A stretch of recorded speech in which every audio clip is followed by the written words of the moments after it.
Now. What do you mean, nout? It's all been left to me wife. What wife? Well, you never asked, did you? She were a right dozy get our Jessie. She must have forgot I never re-wed.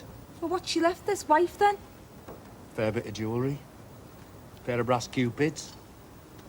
500 knicker. Right, that'll do. Get in the car. Eh? Shift them lallies now and get us a licence. For what? Oh, what do you like, eh? Do you think I'm going to kiss Tara to a stash of swag for the sake of a skinny bit of paper? What, you mean get wed?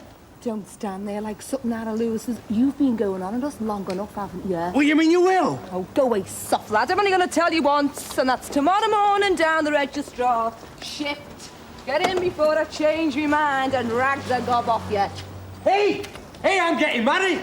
Well, congratulations. I think.